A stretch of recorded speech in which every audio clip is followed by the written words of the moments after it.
ঠিক 18 এপ্রিল 2026 দিনটি ছিল বরিশাল বিএম কলেজের মাস্টার্স পরীক্ষা। আবহাওয়াও খারাপ যাচ্ছে, দেশের জ্বালানি খাতেরও টালমাটাল অবস্থা।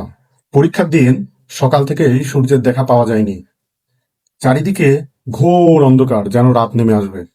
মাস্টার্স শেষ বর্ষের পরীক্ষার্থীরা পরীক্ষার হলে কলম চালাচ্ছিল, হঠাৎ সব আলো নিভে গেল, বিদ্যুৎ চলে গেছে, পুরো হলরুম অন্ধকারে ডুবে গেল।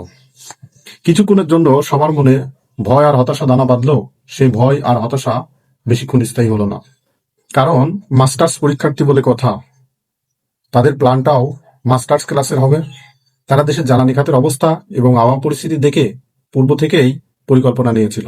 প্রত্যেক শিক্ষার্থী তাদের ব্যাগ থেকে মোমবাতি বের করলো, একে একে ছোট ছোট আলোর শিখা জ্বলে উঠলো পুরো হলে।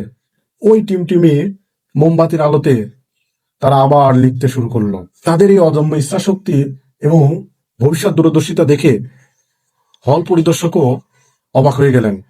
এই ছোট্ট মোমবাতির আলোগুলো ছিল কেবল আলোর উৎস নয়, বরং তাদের ভিতরের ইচ্ছাশক্তির বহিঃপ্রকাশ। অন্ধকারে যেমন সামান্য মোমবাতি অনেক আলো দিতে পারে, বন্ধ হওয়া পরীক্ষার্থীর কলম চালাতে সাহায্য করতে পারে, তেমনি জীবনের কঠিনতম সময়েও আমাদের ইচ্ছাশক্তি ও ধৈর্য আমাদের পথ দেখাতে পারে। অন্ধকারে ডুবে না গিয়ে আমাদের উচিত সেই অন্ধকারে জল করে জ্বলতে থাকা মোমবাতির মতো উজ্জ্বল হওয়ার চেষ্টা করা। তাদের এই ঘটনা আমাদের মনে করিয়ে দেয় যে মানুষের ইচ্ছাশক্তির কাছে কোনো বাধাই টিকতে পারে না। ঘটনা থেকে শিক্ষা, অদম্য ইচ্ছাশক্তি। আমাদের ইচ্ছাশক্তি যদি প্রবল হয়, তবে কোনো বাধাই আমাদের লক্ষ্য পৌঁছাতে বাধা দিতে পারবে না। ধৈর্য ও সহনশীলতা।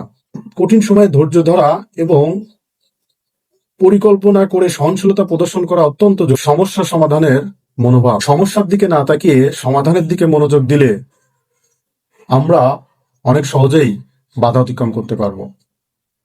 এই ঘটনাটি আমাদের শিখিয়ে দেয় যে কঠিন সময়েও আমাদের ভিতরের আলো জ্বালিয়ে রাখা এবং লড়াই চালিয়ে যাওয়া উচিত। তাদের এই দূরদর্শিতা আমাদের প্রত্যেকের কাছে একটি অনুপ্রেরণার দৃষ্টান্ত।